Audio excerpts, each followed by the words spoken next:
మాకు అసలు గుంట భూమి లేదు, ఎలాంటి ఆదాయ మార్గాలు లేవు. కనీసం బతుకు తెరువు కోసము బర్లన్న తీసుకుందాము. ఎవరికి కూలి చేస్తే మేము బతికే పరిస్థితి లేదు ఈ రోజుల్లో. ఖర్చులకు కూడా సరిపోవు. పిల్లల్ని ఎలా పోషించుకోవాలా, చదువులు ఏంది కథ ఏంది అని చెప్పి మేము వందల దరఖాస్తులు పెట్టినాం. ఎవరికి అప్పటి ప్రభుత్వం బీఆర్ఎస్ ప్రభుత్వానికి. వాళ్ళు ఎంత మొత్తుకున్నా అప్పటి ప్రభుత్వం పట్టించుకోలేదు. కనీసం ఈ ప్రభుత్వం అన్న పట్టించుకుంటుందని చెప్పి ఇన్నిసార్లు 5-6 సార్లు ఇప్పటికీ ప్రజాభవన్ చుట్టూ తిరుగుతూనే ఉన్నాం. ఇక్కడ న్యాయం జరుగుతుందని. వాళ్ళు కూడా బడ్జెట్ లేదు, దానికి ఇప్పుడు ఆ స్కీమ్ లేదు అని చెప్పి మాట్లాడుతూ ఉన్నారు. దళిత బంధు అని చెప్పి మేము ఎంతో ఆశపడ్డాము.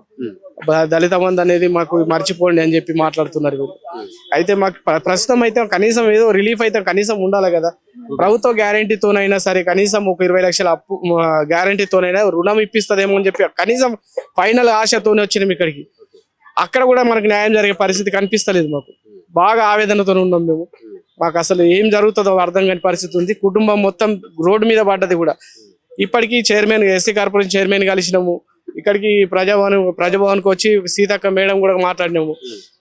ఎవరితో మాట్లాడినా కూడా మాకు పరిష్కారం అయితే దొరకట్లేదు. ఇప్పుడు ఇంకా మాకు ఎక్కడికి వెళ్ళాలి మేము అసలు? ఇక ఇంతకంటే ఇంకా 10 లక్షలు 15 లక్షలు అప్పు తీసుకున్నప్పుడు అంటే ఏదైతే పరిస్థితి ఉన్నదో, సో అంటే వీళ్ళు బీఆర్ఎస్ పార్టీకి సంబంధించినటువంటి ఆ గవర్నమెంట్ ఇస్తుందనే ఆశతోనే మీరు ఆ లోన్ తీసుకున్నారు.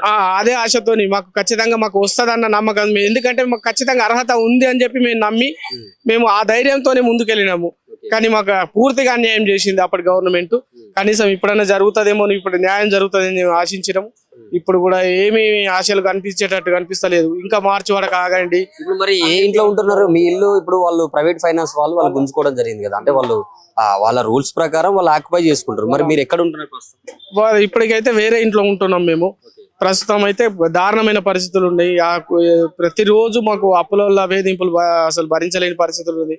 ఏం చేయాలో అర్థం కాని పరిస్థితి ఉంది. ఇప్పుడు ఎక్కువ టైం లేదు మా పరిస్థితి అయితే.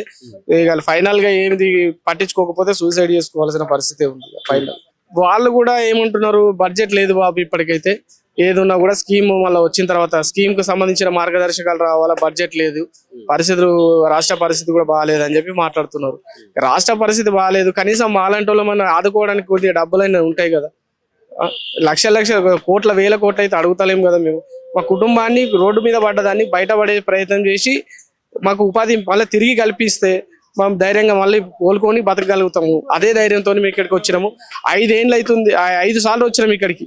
ఇక్కడ కూడా మాకు అసలు ఆశలు కనిపిస్తలేవు సార్.